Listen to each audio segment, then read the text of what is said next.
Police headquarter के उस meeting hall में छत्तीसगढ़ पुलिस के तमाम अधिकारी मौजूद थे। उनमें फॉरेंसिक, साइबर और क्राइम एक्सपर्ट ही नहीं, वे लोग भी थे जिन्हें बड़े से बड़े अनसुलझे मामले सुलझाने में महारत हासिल थी।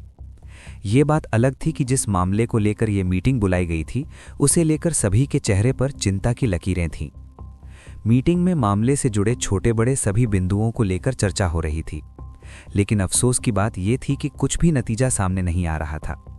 प्रोजेक्टर के दोनों ओर बिछी कुर्सियों पर बैठे अधिकारियों के बीच बैठे डीजीपी एएस उपाध्याय ने सभी को संबोधित करते हुए कहा, ये कितने अफसोस की बात है कि इस मामले में हम अपराधियों तक नहीं पहुंच पा रहे हैं। सर, हम कोशिश तो कर रहे हैं, लेकिन सामने बैठे एक पुलिस अधिकारी ने कहा, ऐसा कोई सुराग ही नहीं मिल रहा है कि जरूरी नहीं कि हर कोशिश का नतीजा निकल ही आए।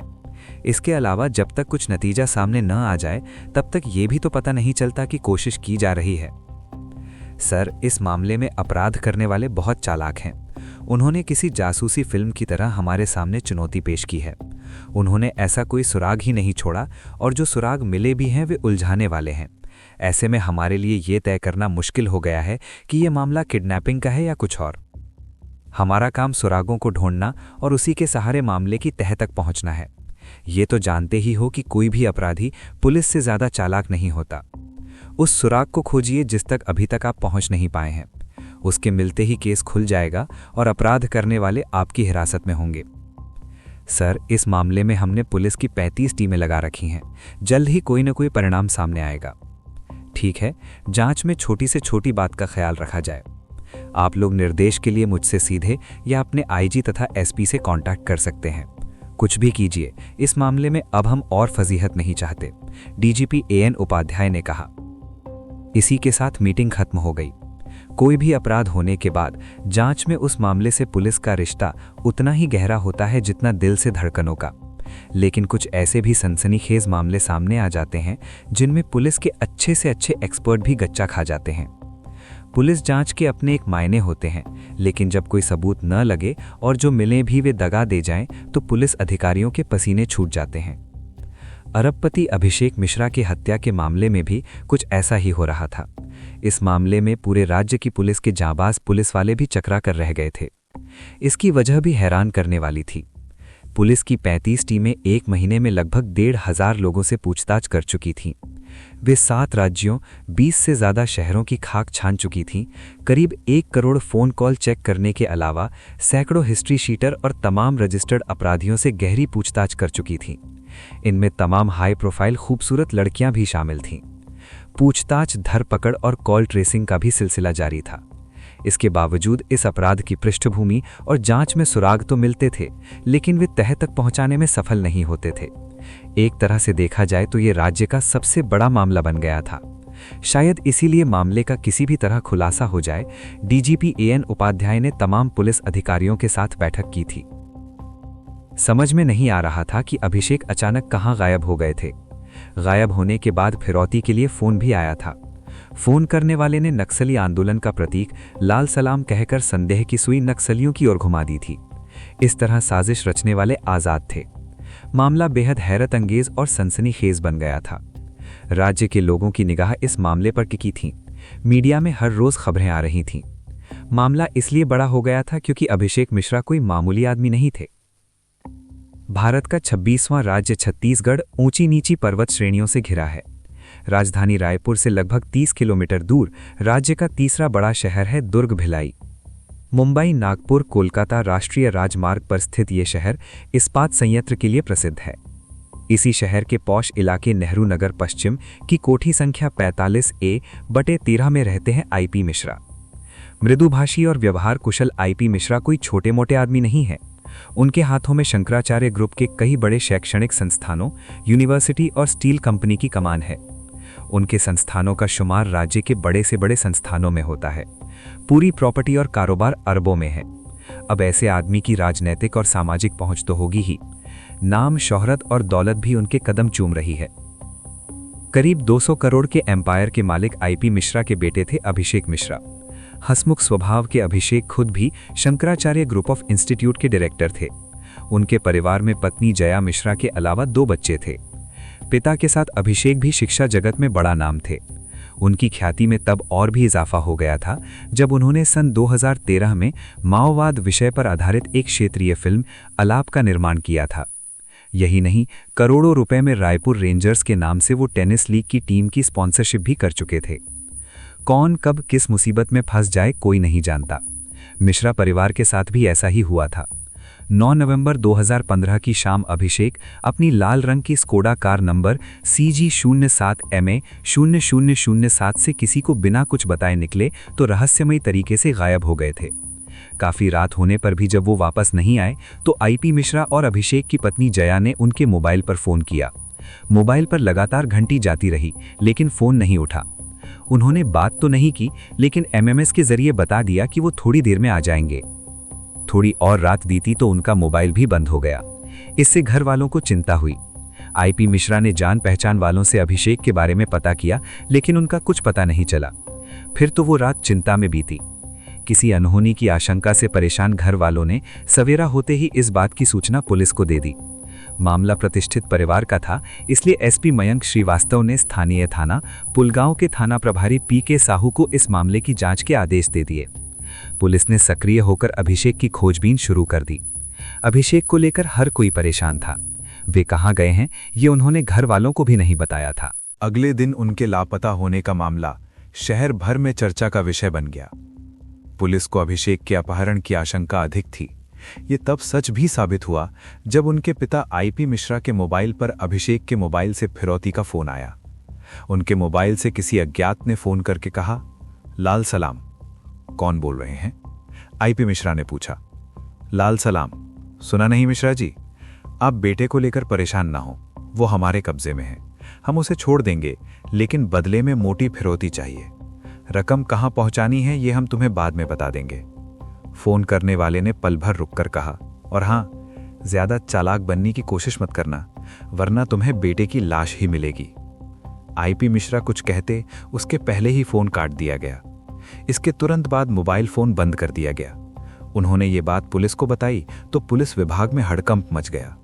मामला एक अरबपति और रसूख वाले के अपहरण का था, इसलिए शक सीधे नक्सलियों पर गया, क्योंकि जिस तरह उन्होंने लाल सलाम कहा था वो नक्सलियों का प्रचलित शब्द था। प्रदेश के DGP AN उपाध्याय सहित आला अधिकारियों ने तुरंत कार्रवाई के आदेश दिए। थाना पुलगांव में अपराध संख्या 643/2015 पर अभिषेक मिश्रा के अपहरण का मुकदमा दर्ज कर लिया गया। आनंद फालन पुलिस की 1 दर्जन टीमें गठित कर दी गईं। SP Mayank Shrivastava, DSP crime Kavilash Tandon, ASP Rajesh Agrawal के दिशा निर्देशन में ये टीमें जांच में जुट गईं।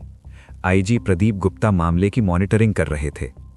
इस कोशिश में पुलिस को रायपुर धमतरी के VIP रोड से अभिषेक मिश्रा की कार लावारिस हालत में खड़ी मिल गई। पुलिस में कार की तलाशी ली लेकिन उससे कोई ऐसा सुराग नहीं मिला जिससे पुलिस को जांच के लिए कोई दिशा मिल पाती। भिलाई से रायपुर के बीच एक टोल नाका पुलिस चेकिंग पॉइंट पड़ता है। वहां CCTV कैमरे लगे हैं। पुलिस ने उनकी वीडियो फुटेज को खंगाली। 9 नवंबर की रात अभिषेक की स्कोडा कार कैमरे में कैद तो हुई थी लेकिन तस्वीर धुंधली थी, इसलिए यह पता लगाना मुश्किल था कि उसमें कौन सवार था। फिरौती की कॉल धमतरी इलाके से की गई थी। धीरे धीरे 1 सप्ताह बीत गया लेकिन पुलिस किसी नतीजे पर नहीं पहुंच सकी। क्राइम ब्रांच के प्रभारी विशाल सून भी इस मामले की जांच में लगे थे। पुलिस ने अभिषेक के मोबाइल नंबर की लोकेशन और कॉल डिटेल्स निकलवाईं। मोबाइल की लोकेशन के अनुसार अभिषेक शाम 5 बजे से रात 9:40 तक भिलाई के विभिन्न इलाके में घूमते हुए रायपुर गए थे। वहां जाकर उनका मोबाइल बंद हो गया था। रास्ते से ही उन्होंने घर वालों को SMS किए थे। अगले दिन उनका मोबाइल धमतरी इलाके में ही बंद हुआ था। वहीं से फोन करके फिरौती मांगी गई थी। इसके बाद फोन फिर बंद हो गया था। इसके बाद अपहर्ताओं ने अभिषेक के घर वालों से कोई संपर्क नहीं किया था। इससे अपहरण में नक्सलियों का हाथ होने की आशंका कम हो गई थी। इसकी वजह भी थी। अमूमन नक्सली किसी को अपहरित करके अपनी मांगों को पूरा करने के लिए उसे खूब प्रचारित करते हैं, लेकिन इस मामले में ऐसा कतई नहीं हुआ था। पुलिस ने मुखबिरों की भी मदद ली। उनसे मिली जानकारी से साफ हो गया कि इस मामले में नक्सलियों का हाथ नहीं है।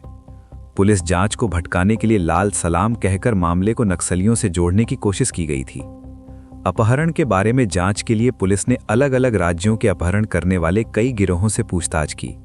ऐसे अपराधियों से भी पूछताछ की गई जो जेल में बंद थे, क्योंकि जेल में बंद कोई बड़ा अपराधी भी ऐसा करा सकता था। पुलिस की कई टीमें दिन रात काम कर रही थीं। शहर में तरह तरह की चर्चाएं हो रही थीं। ये भी चर्चा चली थी कि अभिषेक के घर वालों ने अपहर्ताओं को 10 करोड़ की फिरौती की रकम दे दी है। लेकिन जब अभिषेक लौट कर नहीं आए तो इस चर्चा पर खुद ही विराम लग गया। एक चर्चा ये भी चली थी कि अभिषेक को फिल्म निर्माण और टेनिस टीम के प्रायोजक बनने पर बड़ा घाटा हुआ था, इसलिए वो खुद ही भूमिगत हो गए हैं। पुलिस ने इन पर भी जांच की, लेकिन कोई सफलता नहीं मिली। संदेह के आधार पर पुलिस ने शंकराचार्य ग्रुप से जुड़े लोगों और उनके घर वालों से भी पूछताछ की, लेकिन इसका भी कोई नतीजा नहीं निकला। उन लोगों से भी पूछताछ की गई जिनसे 9 नवंबर को अभिषेक से बातें हुई थीं। इनमें किमसी जैन भी थी। 9 नवंबर की शाम उसकी भी अभिषेक से बात हुई थी। किमसी भिलाई में ही चौहान टाउन के ब्लॉक जी स्थित अपार्टमेंट के फ्लैट नंबर 18 में अपने पति विशाल जैन के साथ रहती थी। विशाल पेशे से इंजीनियर था और रोबोट्स के पार्ट्स बनाता था। किमसी का विवाह 1 साल पहले ही विशाल से हुआ था। उनका 2 महीने का एक बेटा था। ये रूटीन पूछताछ थी, इनमें कोई भी संदिग्ध नहीं था। किमसी ने बताया था कि हॉकी टीम की स्पॉन्सरशिप के सिलसिले में उसने अभिषेक से बात की थी। वो और उसके पति दोनों ही अभिषेक को जानते थे। वो अभिषेक के इंस्टीट्यूट में बतौर प्रोफेसर नौकरी कर चुकी थी, जबकि विशाल भी शंकराचार्य ग्रुप के इंजीनियरिंग कॉलेज में कंप्यूटर लगाने का काम कर चुका था। 18 नवंबर को बलौदा बाजार में एक युवक का शव मिला। इससे पुलिस की चिंता बढ़ गई। अपहर्ता चूंकि कोई संपर्क नहीं कर रहे थे और अभिषेक का कोई सुराग भी नहीं मिल रहा था, इसलिए आशंका हत्या की भी थी। पुलिस मौके पर पहुंची। उसने अभिषेक के घर वालों को भी बुलाया, लेकिन राहत की बात यह रही कि ये लाश अभिषेक की नहीं थी। अभिषेक के घर वालों को भी अनहोनी की आशंका थी, लेकिन उनकी उम्मीदों में अभिषेक जिंदा थे। इस दौरान भिलाई समेत आसपास के जिलों में जो भी लाशें मिली, उन सभी की जांच की गई। अब तक 25 दिन हो गए थे, परंतु अभिषेक का कुछ पता नहीं चल सका था। पुलिस ने प्रेम प्रसंग के एंगल पर काम करते हुए कई लड़कियों और महिलाओं से पूछताछ की थी। इनमें स्टाफ के लोग भी शामिल थे। यहां भी नतीजा शून्य ही रहा। मामले की गूंज सत्ता के गलियारों में भी थी। प्रदेश के मुख्यमंत्री डॉक्टर रमन सिंह ने पुलिस के बड़े अधिकारियों को अभिषेक की जल्द बरामदगी के निर्देश दिए थे। इसके बाद पुलिस की 35 टीमों का गठन करके जांच में लगा दिया गया था। लेकिन इस मामले की गुत्थी सुलझाने में पुलिस के पसीने छूट रहे थे। पुलिस की टीमें बिहार, राजस्थान, मध्य प्रदेश, ओडिशा, उत्तर प्रदेश, दिल्ली और आंध्र प्रदेश तक घूम आई थीं। वहां कई दिनों तक डेला डाले रहीं, लेकिन कोई नतीजा नहीं निकला था। पुलिस जहां जी जान से लगी थी, वहीं मीडिया हर रोज पुलिस की नाकामी के किस्से छाप रही थी। जब पुलिस हर तरह से फेल होने लगी तो डीजीपी ने मीटिंग करके इन्वेस्टिगेशन की समीक्षा की और नए सिरे से जांच के आदेश दिए। अब तक अभिषेक को गायब हुए 1 महीने से ज्यादा का वक्त बीत चुका था। इसके बाद पुलिस ने बड़ा साइबर ऑपरेशन चलाया। इस काम में प्रदेश के साइबर एक्सपर्ट के साथ बंगलुरु के विशेषज्ञों को भी लगाया गया। इस ऑपरेशन में पुलिस ने अभिषेक के मोबाइल की लोकेशन के साथ करीब 1 करोड़ नंबर निकाले। इन सभी नंबरों की ट्रैकिंग की गई। ये बहुत ही मुश्किल काम था, लेकिन पुलिस ने उसमें से करीब 1500 नंबरों को सर्विलांस पर लगाया। पुलिस ने अभिषेक का पुराना कॉल डिटेल्स खंगाला तो उसमें किमसी का नंबर मिला। पता चला कि दोनों में अक्सर बातें होती रहती थीं। इससे पुलिस को उस पर शक हुआ। पुलिस को याद आया कि उससे तो पहले भी पूछताछ हो चुकी है, क्योंकि 9 नवंबर को उसने अभिषेक के फोन पर बात की थी। पुलिस ने एक बार फिर उससे पूछताछ की। इस बार भी उसने वही सब बताया जो पहले बता चुकी थी। उसका कहना था कि वो उसके यहाँ नौकरी करती थी, इसलिए काम के सिलसिले में उससे बातें होती रहती थीं। पुलिस ने उसके इंजीनियर पति विकास से भी पूछताछ की। इस पूछताछ में कोई ऐसी वजह सामने नहीं आई कि उन्हें हिरासत में लिया जाता, लेकिन पुलिस को उनके चेहरे पर आने वाले भावों से लग रहा था कि वे झूठ बोल रहे हैं। बिना सबूत के सच उगलवाने का पुलिस के पास कोई उपाय नहीं था। मामला इतना सुर्खियों में था कि छोटी सी भी गलती पर पुलिस खुद कटघरे में खड़ी हो सकती थी। वैसे भी पुलिस किसी से तभी सच उगलवा पाती है जब संदिग्ध के खिलाफ उसके पास कुछ पुख्ता सबूत हों। अब पुलिस की नजरें किमसी और विकास पर जम गई थीं। शायद इसी वजह से पहले क्राइम ब्रांच में तैनात रहे तेज तर्रार एएसआई एसएन सिंह को विशेष तौर पर जांच में लगाया गया। चोरी छिपे विकास की निगरानी शुरू की गई तो पाया गया कि ये लोग किसी से ज्यादा मतलब नहीं रखते। अभिषेक के मामले में क्या हो रहा है, इस पर लोगों से चर्चा जरूर करते रहते थे। पुलिस को किमसी और विकास का मोबाइल नंबर मिल गया था। सर्विलांस से पता चला कि दोनों मोबाइल के जरिए एक खास नंबर के संपर्क में रहते थे। उस नंबर के बारे में पता किया गया तो वो नंबर विकास के चाचा अजीत का था। जांच से पता चला कि अजीत स्मृति नगर स्थित एक पुराने बंगले नुमा घर में बतौर किराएदार रहता है। विकास और किमसी अक्सर उसके यहाँ आते जाते रहते थे। पुलिस को विकास के यहाँ अखबार डालने वाले हॉकर से पता चला था कि इधर 1 महीने से विकास कई अखबार ले रहा था। इससे पुलिस को शक हुआ कि शायद वे अभिषेक के मामले में ज्यादा से ज्यादा जानकारी लेने के लिए ऐसा कर रहे हैं। पुलिस का संदेह और मजबूत हुआ। निगरानी बढ़ गई, जबकि विकास और किमसी को पता ही नहीं था कि उनकी निगरानी हो रही है। इसी बीच एक स्पेशल इन्वेस्टिगेशन टीम गठित कर दी गई, जिसमें SP Mayank Shrivastava, ASP crime Azad Bahadur, Janjgir Champa के ASP Vijay Agrawal, CSP Rajiv Verma, TI Sanjay Singh, Kalim Khan, थाना प्रभारी पीके साहू आदि को शामिल किया गया। पुलिस ने विकास के मोबाइल की पूरी डिटेल्स हासिल कर ली। सर्विलांस टीम ने जब गहराई से उसका विश्लेषण किया तो हैरान रह गई, क्योंकि 9 नवंबर की शाम 5 बजे से रात 9:30 बजे तक अभिषेक के मोबाइल की लोकेशन और उसके मोबाइल की लोकेशन एक साथ मूव कर रही थी। इस तरह शक यकीन में बदल गया तो 22 दिसंबर की रात पुलिस ने विकास और उसके चाचा अजीत को पूछताछ के लिए हिरासत में ले लिया। पुलिस ने दोनों से पूछताछ शुरू की तो विकास ने कहा कि वो 9 नवंबर को अपने काम से कई स्थानों पर घूमने गया था। ऐसा भी क्या काम था जो तुम रायपुर तक घूमने गए थे? एक पुलिस अधिकारी ने पूछा तो उसने कहा, मुझे वहां काम था। पुलिस को लगा कि ये चालाक और शातिर है। तब पुलिस ने उसे फंसाने के लिए सवालों का जाल बुनकर उस पर सख्ती की तो वो गुमसुम हो गया। तब पुलिस ने कहा, कुछ बताओगे या हमें कुछ और भी करना होगा? अभिषेक को हमने मार दिया है, विकास ने एकदम से सच उगल दिया। क्या? जी सर, हमारे पास उससे पीछा छुड़ाने का और दूसरा कोई रास्ता नहीं था। वो मेरी पत्नी को परेशान कर रहा था। सच जानकर पुलिस हैरान रह गई। पुलिस अब अभिषेक का शव बरामद करना चाहती थी। शुरुआती पूछताछ में उन्होंने बताया था कि अभिषेक की लाश स्मृति नगर स्थित अजीत के घर के बगीचे में दबाकर ऊपर से सब्जियां लगा दी गई हैं। अगली सुबह अभिषेक की हत्या की खबर जंगल में लगी आग की तरह फैल गई। मिश्रा परिवार में तो कोहराम मच गया। विकास और अजीत को भारी पुलिस की मौजूदगी में स्मृति नगर ले जाया गया, जहां उनके बताए स्थान पर खुदाई कराई गई। फोरेंसिक टीम को भी मौके पर बुलवा लिया गया था। पुलिस की गाड़ियां देखकर अजीत के घर के सामने सैकड़ों लोगों की भीड़ लग गई थी। करीब 6 फुट गहरा गड्ढा खोदने पर जहां बहुत सारा नमक बिखरा मिला, वहीं एक बोरे और प्लास्टिक की पॉलिथिन में अभिषेक का शव बरामद हुआ। शव बुरी तरह से सड़ चुका था। घटना की जानकारी होने पर पूरे शहर में सनसनी फैल गई। घर वालों ने शव की शिनाख्त कर दी। इसके बाद पुलिस ने शव को पोस्टमार्टम के लिए भिजवा दिया। पुलिस पूछताछ में विकास ने बताया था कि हत्या में किमसी भी शामिल थी। उस समय वो नौकरी की तलाश में दिल्ली गई हुई थी, इसलिए उसकी गिरफ्तारी के लिए हवाई मार्ग से तुरंत एक टीम दिल्ली के लिए रवाना कर दी गई। दिल्ली पुलिस की मदद से छत्तीसगढ़ पुलिस किमसी को गिरफ्तार करके भिलाई ले आई। इसके बाद पुलिस के आला अधिकारियों ने तीनों से पूछताछ की तो अभिषेक हत्याकांड मामले में सनसनीखेज खुलासे और फूल प्रूफ योजना से हर कोई हैरत में पड़ गया। किसी ने नहीं सोचा था कि एक बड़े रसूख वाले आदमी के कत्ल का खुलासा ऐसा होगा कि हर कोई हैरान रह जाएगा। पूछताछ में जो कहानी सामने आई वो वाकई चौंकाने वाली थी।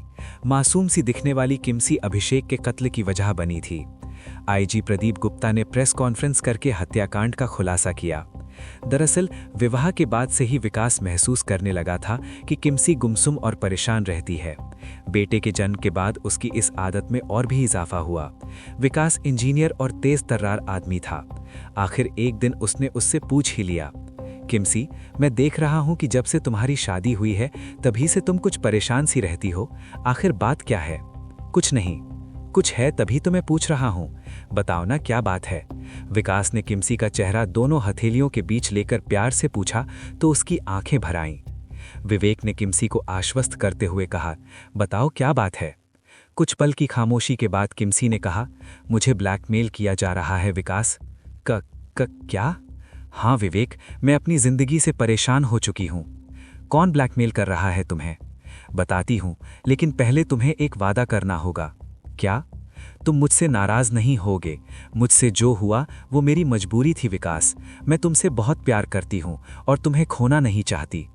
विकास ने विश्वास दिलाया तो किमसी ने उसे जो कुछ बताया उसे सुनकर विकास के रोंगटे खड़े हो गए। किमसी ने जो बताया था उसके अनुसार वो इंस्टीट्यूट में नौकरी के दौरान अभिषेक के संपर्क में आई। अभिषेक चूंकि डायरेक्टर थे, इसलिए वो उसे काम के बहाने अपने पास बुला लिया करते थे। उसके प्रति उनका व्यवहार मधुर होता गया। बातचीत के दौरान हंसी मजाक भी कर लिया करते। शुरू में तो किमसी को लगा कि उनकी आदत ही ऐसी होगी, लेकिन धीरे धीरे उसकी समझ में आ गया कि अभिषेक उसकी तरफ आकर्षित हैं। एक दिन उन्होंने एक फाइल लेकर किमसी को अपने ऑफिस में बुलाया। जरूरी बातें समझाने के बाद उन्होंने चाय का ऑफर किया तो वो मना नहीं कर सकी। चाय पीते हुए अभिषेक ने किमसी के चेहरे को पढ़ते हुए कहा, मुझे तुमसे एक जरूरी बात कहनी थी किमसी। क्या सर? किमसी, मैं तुम्हें बहुत लाइक करता हूँ। What sir? लेकिन वो सकपका गई। किमसी, दुनिया की इस भीड़ में ऐसे बहुत कम लोग होते हैं जिन्हें हम दिल से पसंद करते हैं। डोंट माइंड किमसी, मैं विश्वास का रिश्ता चाहता हूँ। किमसी को झटका तो लगा, लेकिन एक तरफ उसे ये खुशी भी हुई कि कोई इतनी बड़ी हस्ती उसे पसंद करता है। नौकरी, कमजोरी और उम्र के नाजुक बहाव में अभिषेक को नाखुश करना उसे अपने बूते से बाहर लगा। इसलिए जवाब में उसने मुस्कुरा दिया। उस दिन के बाद उनके बीच का रिश्ता बदल गया। ये सन 2014 की बात थी। एक दौर ऐसा भी आया जब रिश्ता मर्यादाओं को लांघ गया। समय अपनी गति से चलता रहा। उनके रिश्ते कई महीने इसी तरह अनवरत चलते रहे। उसी बीच किमसी का रिश्ता विकास के साथ तय हो गया। बाद में विकास के साथ विवाह हो गया तो किमसी ने इंस्टीट्यूट की नौकरी को अलविदा कह दिया। विवाह के बाद किमसी ने अभिषेक के साथ के अपने रिश्ते को वक्ती गलती मानकर खुद को बदल लिया। उसने अभिषेक को नजरअंदाज करना शुरू कर दिया। उसका ये रुख अभिषेक को नागवार गुजरा। एक दिन दोनों की मुलाकात हुई तो किमसी ने कहा, हमारे बीच जो हुआ वो वक्ती था सर। अब मैं शादीशुदा हूँ, इसलिए मैं अपने हस्बैंड को धोखा नहीं देना चाहती। तो ठीक है, मेरे पास तुम्हारे बहुत से राज हैं, मैं उन्हें दफन कर दूंगा, लेकिन बाद में, अभी नहीं। मेरी भी मजबूरी है किमसी, मैं तुम्हें इतनी जल्दी आज़ाद नहीं कर सकता। ये सुनकर किमसी के होश उड़ गए। अभिषेक के रसूख के सामने वो कुछ भी नहीं थी। किमसी दबाव में आ गई। इसके बाद वो अभिषेक की मर्जी का शिकार होती रही। किमसी एक बच्चे की माँ भी बन गई, लेकिन अभिषेक पीछा छोड़ने को तैयार नहीं था। किमसी ने कई बार मना किया, लेकिन अभिषेक पर कोई असर नहीं हो रहा था। किमसी अच्छी नौकरी करके करियर बनाना चाहती थी। परिवार और करियर के बीच अभिषेक से रिश्तों का तालमेल बनाए रखना उसके लिए मुश्किल हो रहा था। वो घुट-घुट कर जीने लगी। उसकी परेशानियां उसके चेहरे पर साफ दिखाई देती थीं, जिसकी वजह से विकास ने पकड़ लिया। किमसी के मुंह से अभिषेक की करतूत सुनकर एक बारगी विकास को अपने कानों पर भरोसा नहीं हुआ। वो गुस्से में बोला, तुमने ये बात मुझसे पहले क्यों नहीं बताई? मुझे डर लगता था विकास। उस रात विकास को नींद नहीं आई, लेकिन उसने तय कर लिया कि किसी भी तरह वो किमसी को इस मुसीबत से छुटकारा दिलाकर रहेगा। अगले दिन विकास किमसी को लेकर अपने चाचा अजीत के पास गया। विकास और किमसी ने उन्हें सारी बातें बताईं तो उन्हें भी गुस्सा आ गया। उन्होंने किमसी से पूछा, तुमने उसे समझाया नहीं? मैं उससे बहुत मिन्नतें कर चुकी हूँ चाचा, लेकिन वो मेरा पीछा छोड़ने को तैयार नहीं है। कहता है कि अगर मैंने उसकी बात नहीं मानी तो वो मुझे बर्बाद कर देगा। किमसी की बातों से विकास और अजीत तिलमिला कर रह गए। विकास गुस्से में बोला, तुम्हें मरने की क्या जरूरत है? मरने का काम तो उसने किया है। उन्होंने इस मामले पर काफी विचार किया। वे जानते थे कि अभिषेक रसूख वाला आदमी है, उससे सीधे टकराना कतई ठीक नहीं है। ऐसा करने पर वह किसी रूप में उन्हीं को नुकसान पहुंचा सकता है, लेकिन वे उससे छुटकारा भी पाना चाहते थे, इसलिए सब कुछ योजना बनाकर ढंग से करना चाहते थे। विकास, अजीत और किमसी ने तय किया कि अभिषेक की हत्या करके वे इस राज को हमेशा के लिए दफन कर देंगे। इसके लिए बड़ी योजना की जरूरत थी। उस दिन के बाद तीनों ने इस मुद्दे पर विचार करना शुरू कर दिया। बदले की आग में झुलस रहे विकास को अजय देवगन की फिल्म दृश्यम याद आई। इस फिल्म की कहानी उसे खुद से जुड़ी लग रही थी। तेज तर्रार विकास ने भी कुछ वैसा ही करने की सोची। इसके लिए तीनों ने कई बार दृश्यम फिल्म देखकर उसकी बारीकियों को समझा और तय कर लिया कि वे इसी कहानी को दोहराकर पुलिस को गुमराह कर देंगे। उन्होंने योजना बना डाली कि कैसे और क्या करना है। फूल प्रूफ योजना तैयार करके सबसे पहले विकास ने मजदूरों को लाकर चाचा अजीत के यहाँ बगीचे में करीब 6 फुट गहरा गड्ढा खुदवा डाला। मजदूरों ने गड्ढा खुदवाने की वजह पूछी तो विकास ने कहा कि वो भूकंप को लेकर कोई प्रयोग करना चाहता है। इसके बाद नमक के दर्जनों पैकेट लाकर अजीत के घर में रख दिए गए। योजना के अनुसार 9 नवंबर की शाम किमसी ने अभिषेक को फ़ोन करके कहा कि उसके पास हॉकी टीम की स्पॉन्सरशिप के लिए एक बड़ी पार्टी है, उस पर वो उससे चर्चा करना चाहती है। उसी के साथ उसने ये भी कह दिया कि वह अपने फ्लैट में अकेली है। तो अभिषेक बिना कुछ सोचे समझे खुशी खुशी उसके यहाँ आने को तैयार हो गए। विकास और अजीत भी वहीं मौजूद थे। तीनों उनके आने का इंतजार करने लगे।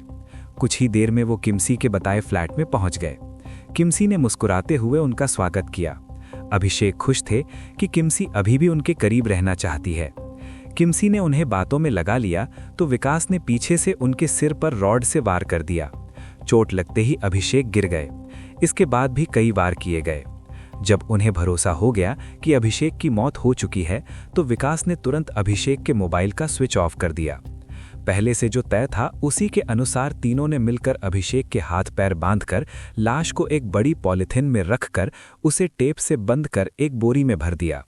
किमसी फ्लैट पर ही रही, जबकि विकास ने अभिषेक का मोबाइल ऑन किया और उनकी कार भिलाई के कई क्षेत्रों में घुमाकर रायपुर के वीआईपी रोड पर ले जाकर छोड़ दिया। अपनी गंध मिटाने के लिए उसने कार में शराब छिड़क दी। रास्ते में टोल नाका था, वहां सीसीटीवी कैमरा लगा था। ये बात उसे पता थी। उसने अन्य कारों के साथ कार को इस एंगल से निकाला था कि उसकी तस्वीर ठीक से कैमरे में कैद नहीं हो सकी थी। इस बीच विकास ने अभिषेक के मोबाइल को चालू रखा और उससे आईपी मिश्रा और जया को मैसेज करता रहा ताकि उन्हें संदेह न हो और पुलिस भी उलझकर रह जाए। कार को वीआईपी रोड पर छोड़कर विकास अजीत के साथ मोटरसाइकिल से लगभग रात 10 बजे वापस आ गया। अजीत मोटरसाइकिल से उसके साथ गया था। रात में विकास ने अपनी क्वांटो कार निकाली और लाश की बोरी को उसी में रखकर करीब 1.5 किलोमीटर दूर स्मृति नगर पहुंच गया। बोरी गड्ढे में डालकर लाश को गलाने के लिए उस पर नमक डाल दिया। इसके बाद गड्ढे को बंद कर दिया। जिस रॉड से हत्या की थी उसे छिपा दिया। इसके बाद राहत की सांस लेते हुए विकास ने कहा, जो हुआ है उसे सब लोग भूल जाओ। लेकिन भूलना इतना आसान नहीं है, किमसी ने चिंतित होकर कहा।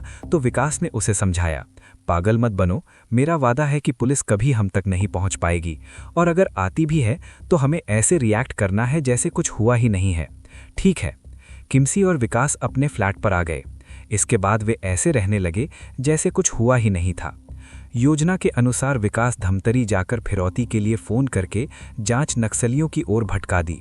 इसके बाद वापसी में उसने अभिषेक के मोबाइल को एक नदी में फेंक दिया।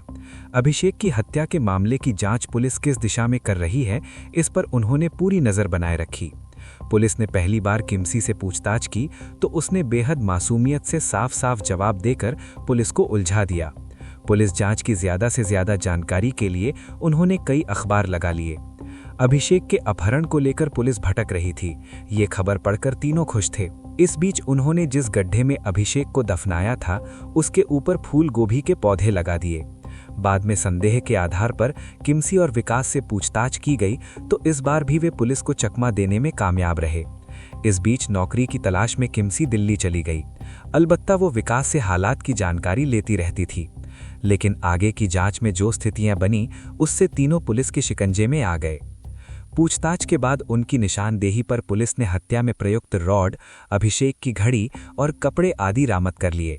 विस्तृत पूछताछ के बाद पुलिस ने सभी आरोपियों को अदालत में पेश किया, जहां से उन्हें 14 दिनों की न्यायिक हिरासत में भेज दिया गया। कथा लिखे जाने तक उनकी जमानतें नहीं हो सकी थी। पुलिस आरोपियों के खिलाफ चार्जशीट तैयार कर रही थी। दूसरी ओर शव पुराना होने की वजह से पोस्टमार्टम रिपोर्ट में मौत की सही वजह स्पष्ट नहीं हो सकी।